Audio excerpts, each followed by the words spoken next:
So what makes the Jordanians so good? The necessity to survive.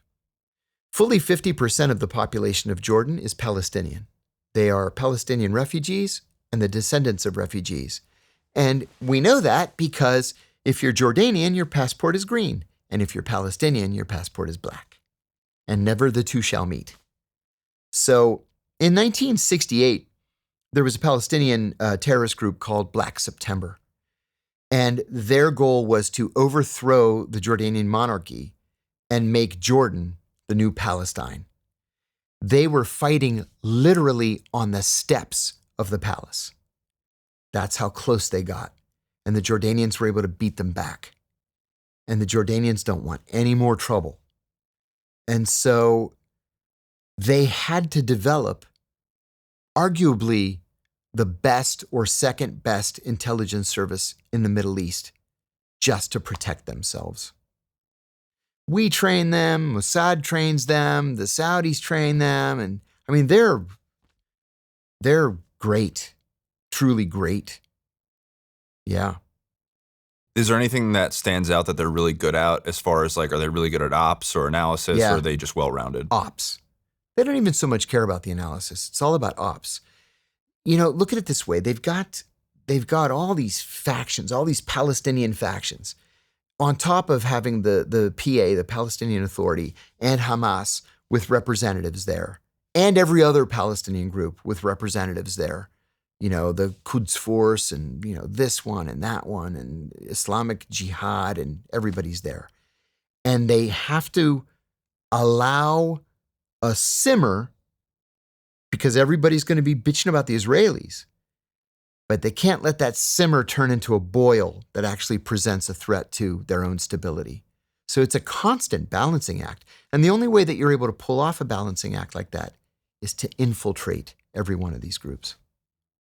Mm-hmm. And then you really need the economy to be good enough so that hungry people don't get angry. Interesting. Does the CIA do joint ops with the Jordanians? That's a question that I'm not permitted to answer. I will say, I was at a facility once, with the Jordanians, and it was in a very, very rural area of the United States. And I'm standing there was a captain from the Jordanian intelligence service, and a deer walked by, and he says to me, "Hada ghazal, is that a gazelle?" And the funny thing is, they only have gazelles in the Middle East, so any kind of deer is a gazelle in Arabic. So I said, "Yeah, it's a gazelle." I said, "We have millions of them here, too many." He says, "It's tasty?" I said, "Oh yeah, makes a nice stew." So I mentioned to the lead guy, I said, I think maybe we should shoot one of these deer. So I think the Jordanians want to eat one. And he goes, "Cool."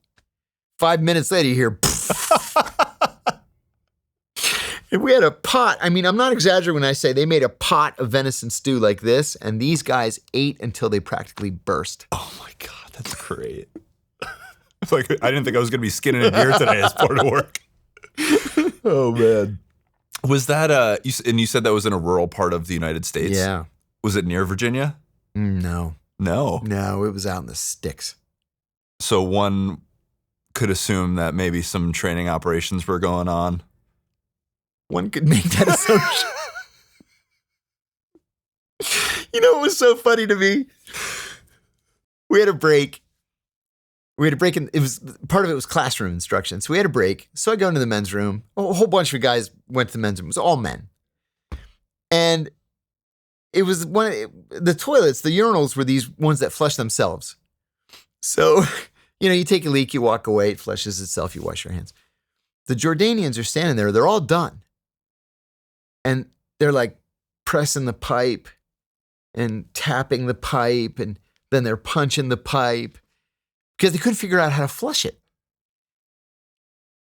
And they hadn't like they're still hanging out. They're just standing there with their things hanging out, like trying to And I'm trying to explain to them, you can walk away. It flushes itself. They just couldn't. And then finally, the one, that was the colonel, he's like, you Americans, you're so advanced. How do you have these things? How does it know that you're not there anymore? I said, it's got a little thing in there. I don't know. I said, we've had these for a little while.